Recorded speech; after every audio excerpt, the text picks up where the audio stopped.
Thank you, Your Honor, members of the council. Before you tonight, we have a legislative amendment, and that's to Zoning Code Chapters 3 and 11. This is in regards to light manufacturing. Within the Zoning Code, we have two types of light manufacturing and heavy manufacturing. The definition of light manufacturing is the manufacturing, compounding, treatment, processing, assembling, packaging, or testing of goods or equipment. So, really broad definition there.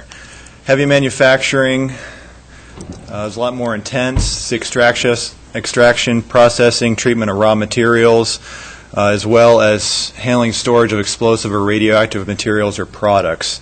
That's only allowed within the industrial zoning district right now.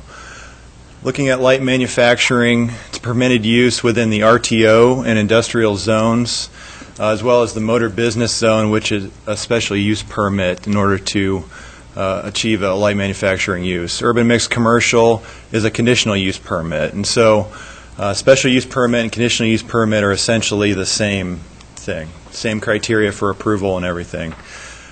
Taking a look at prior special use permits, and these are only within the motor business zoning district that we've issued for light manufacturing over the last 10 years. You have welding, you have raft frames and throw rope manufacturing, Biketronics, which is aftermarket Harley-Davidson electronic parts. These are conducted wholly within enclosed buildings. That had to go to the Board of Adjustment twice to get a special use permit, one up on North Almond Street and another time on their current location on Palouse River Drive. We've had businesses involved in the fabrication of parts, tools, and archery, woodworking shop on West Morton Street, as well as gift seed, theme, garden products, and packages. So essentially placing garden seeds within packages and shipping those off. Some of the issues we as staff currently experience with light manufacturing is that, first of all, it's got a broad definition. It covers a lot of potential uses that could go in that may not have an impact on adjacent properties. And the majority of these light manufacturing uses are within the motor business zone, like I listed previously, which requires that special use permit in order to achieve. But it also requires all these uses to be within enclosed buildings. That's part of the limitations on uses within the motor business zone. So all light manufacturing uses are required to be within enclosed buildings that would be less of a detriment on adjacent properties. And then going through the SUP process, it's essentially meant to make sure the use doesn't affect the public life, safety, welfare, as well as to mitigate any potential nuisances that the use might create. And so within enclosed buildings, some of these uses, really there's no nuisances in order to mitigate. And so coming to the Board of Adjustment, they're faced with going through that process and not really having a whole lot to review. A lot of the site and building plans, those are reviewed administratively when they pull a building permit and go through that permitting process. And so staff already achieves that. The Board of Adjustment will take a look at that as well when they go through that process, but it's really meant for staff review. It also costs the applicant time and money, about 3-4 weeks to go through the process, as well as a monetary fee to do that.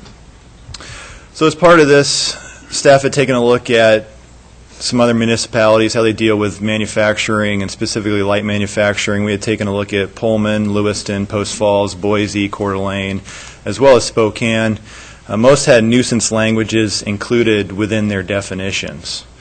And most of them allowed light manufacturing uses by right in motor business type zones.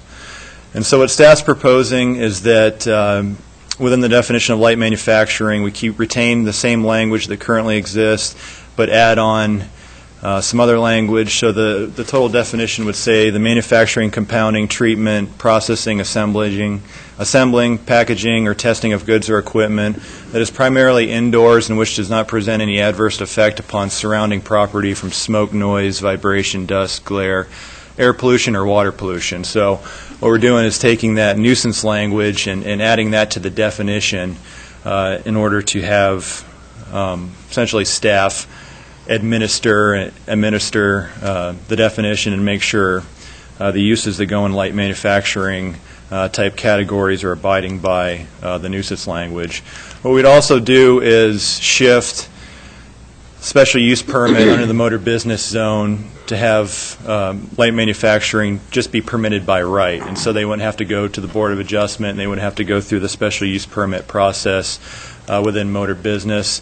And we'd also add light manufacturing as a use, a conditional use, under the general business zoning district. And so that would go to the Board of Adjustment as part of that process.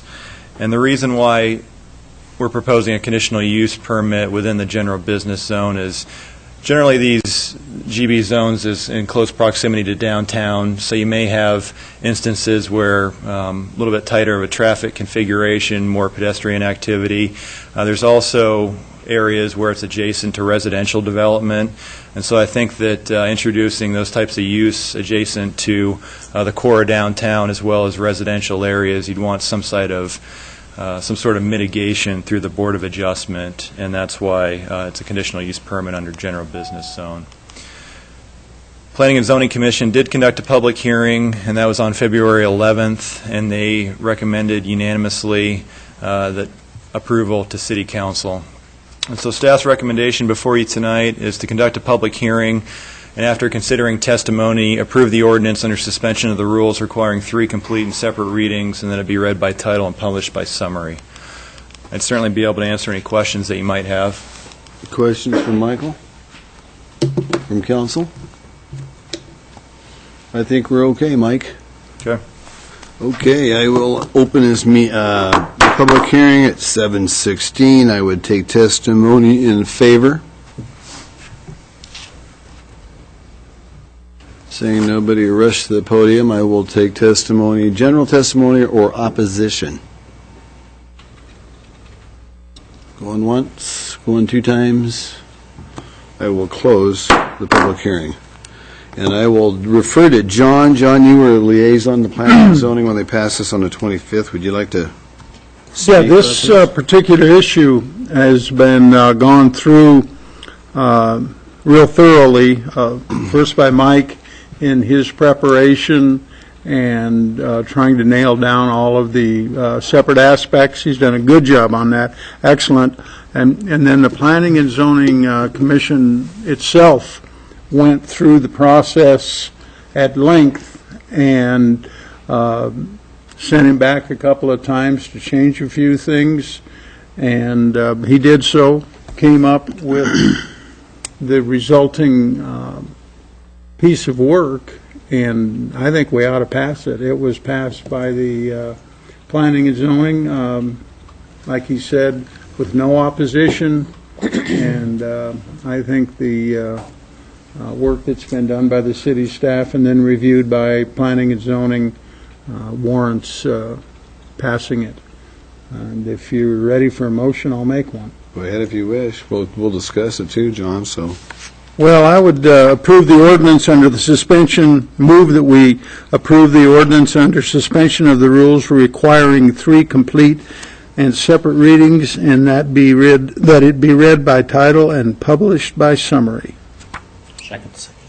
Okay. We've got a motion by John and a second by Wayne to approve under the ordinance under the suspension of the rules requiring 3 complete and separate readings that be read by title and published by summary. Discussion amongst council? I think it's a really nice, tight bit of language there. It's not overly restrictive and certainly accommodates light manufacturing and makes it a whole lot easier for people to access that type of work on their property. I think it's a good ordinance. I agree with you. I was on Planning and Zoning when this was initiated, and I felt like anything we can do that encourages people to have a business where they make something rather than just sell something is a good fit for this community, and we should probably approve it. And I agree with everything that's been said. This is the kind of common sense legislation that I really like to see. I wish we could have seen this a long, long time ago. You know, a lot of times this doesn't come up because it just isn't thought of. And once it comes up, then we realize, yeah, we need to do that because it makes sense. So vote on it. With that, I will start the roll with Walter. Aye. Aye. Aye. Aye. Okay, and the 6-0 passes unanimously, and we have ordinance number 2015-04. An ordinance of the City of Moscow, Idaho, a municipal corporation of the State of Idaho, providing for the amendment of Moscow City Code Title 4, Chapters 3 and 11, to redefine light manufacturing to be allowed within the motor business and general business zoning districts, providing that the provisions of this ordinance be deemed severable, and providing for this ordinance to be in full force and effect from the date of its passage, approval, and publication according to law.